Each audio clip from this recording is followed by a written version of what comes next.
Welcome everybody to Speed Bribe Banters, conversations that happens away from the media, away from mainstream. Everything just happens between you and your people, and you're talking and you have different solutions, and they just don't have the ear, for the mainstream and everything. Welcome, ladies and gentlemen. My name is Mohau, your host for Speed Bribe Banter, and today we're talking Sonia Booth. Sonia Booth and her revelations, Batu. So what actually came from my mind, it was, before but I get to my thought, I would like to thank all people who liked and subscribed the Speed Banter videos that I'm putting out. It has only been just a week since we've launched this channel, and we've seen so much love. Going through my YouTube studio, going through the analytics, I see people in Germany that are watching us, different places in South Africa that are responding to this. Obviously, I'm in Joburg, so there'll be a lot of people responding because they are closer to the feed. But I just want to thank you, and all those of us that are coming into the videos and watching them would definitely appreciate that like sign and the subscribe, so that we get to be motivated and get to do this and do it proper. Today I even tried something else. You could see even my screen is much bigger. You could even see where I am. So ladies and gentlemen, once again, ke nna Mohau, host ya Speed Bribe Banter. Ska ke tsholo re ka jeno ke batla ke re bue ka taba ya Sonia Booth, the revelations tsa hae, and everything what comes out of all this thing that has been happening. First, my opinion and my take into this is that anybody going through a hard time in relationships, I'm very sorry. I honestly wish that Mudimu akale and then find way to sort out this thing. That's my first thing, and that will be my last thing. I am not here to make disparaging remarks ka either Mathew Booth, either ka Auswarona Sonia. I love them both, and I wish them that all these things could be taking place in a private space with people that really, really love them, that could counsel them and actually give them the way. Speaking from that, coming straight from that, did we guys see what MacG's wife did for him ka birthday ya hae?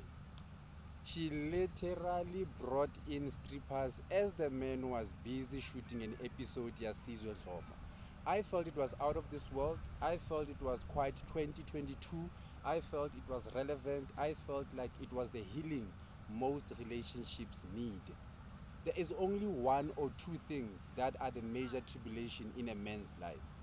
It's cheating, or maybe just being unfaithful in terms of taking their priorities, the one that needs to be top and putting them down. That's the only thing. In history, even in biblical days, greater kings were brought down by either cheating, being not faithful to their spouses, or just taking taking all the priorities at the change. So I was very proud of you, my sister, Wena, the wife of MacG. I think this is exactly the medication we need, to be able to know that this is a weak point that my men, especially when they're entering into this platform where everybody would like to have their peace, that I should be able to walk around them and try in some way, to feed this beast.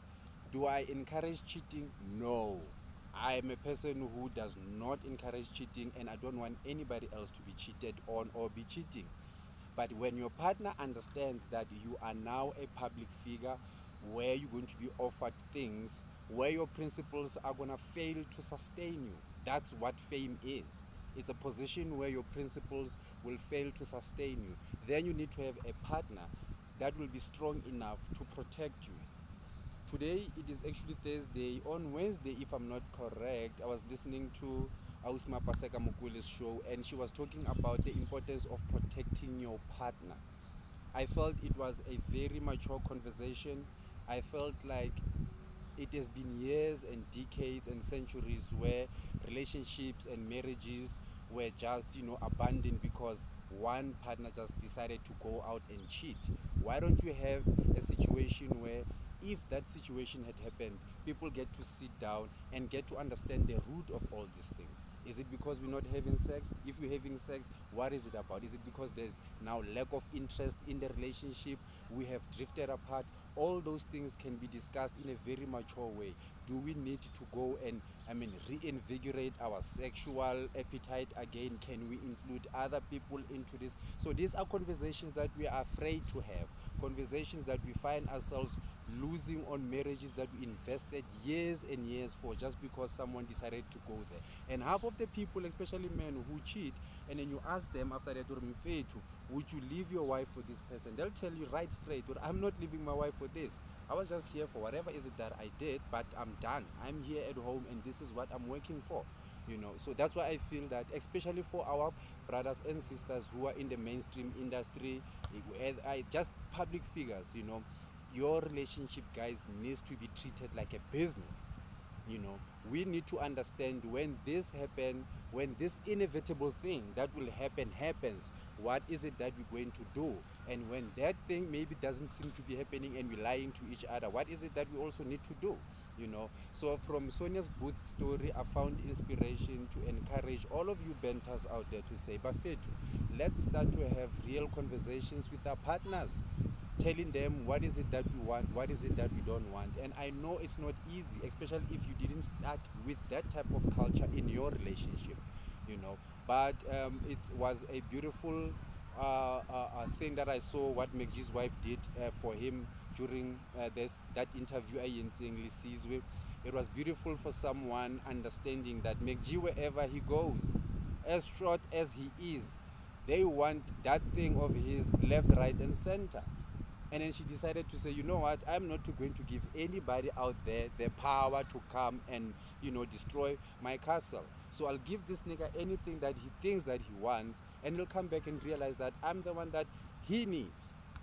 So I was inspired by that, and I'm also inspired by the fact that as young people, we are exploring this term relationship to a much further, basic definition that we're given to on the 90s and the 80s as we grow right now. As partners, there is a lot more we can do for one another, spiritually, materialistic wise, but at the very same time, we should not abandon our needs. Am I saying that people should now have multiple partners in relationships? That's exactly what I'm not saying. What I'm saying is that let's start having honest conversations, and those of us who are in powerful positions, let's have partners that will be able to understand that we have worked so long that we are not going to diminish this thing just because of just an understanding of a one night stand and the downfall. One last thing, there was a pastor who was preaching, and he said one day he visited one of the like Kruger National Parks and everything, and when he goes there, he realizes that there is a lot of springboks, like maybe 50 of them. But when he takes a closer detailed look at them, he realizes that there is just one different springbok in the middle there. All of them are the same. And then ask the park ranger to say, why is that one different and all of these ones are and the park ranger said, it's because that one in the middle, it's a man, and all of these are his female companions. And that preaching was very astounding, because from that we realize one thing: being attracted to have many partners, it is something that even nature shows to be natural. And we as a couple, young couple, we need to learn to understand on how to tame this beast.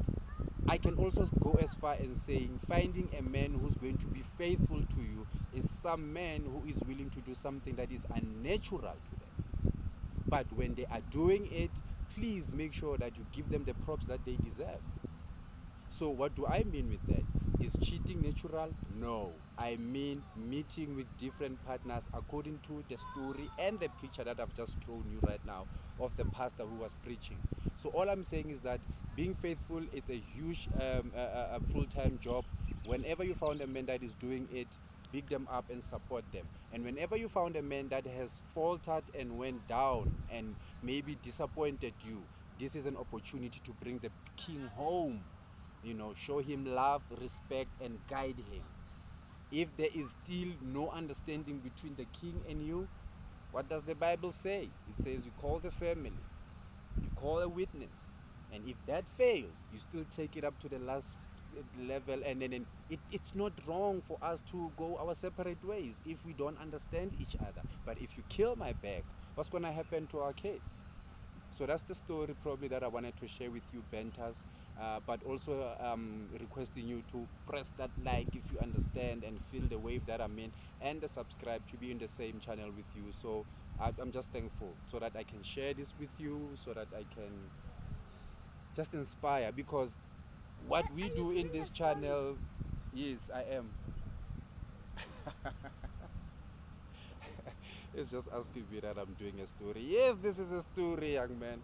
So yeah, what we're doing, we're making sure that we're sharing, we're validating, and then we're reflecting. That's all we do. We're not a major platform where people can do things, but that's where we're going. So I'm yet to see a male sharing their perspective on this Sonia booth and come out right untainted like I did. But like I told you last time, this is the Split Bry Banter. I think we Thank you.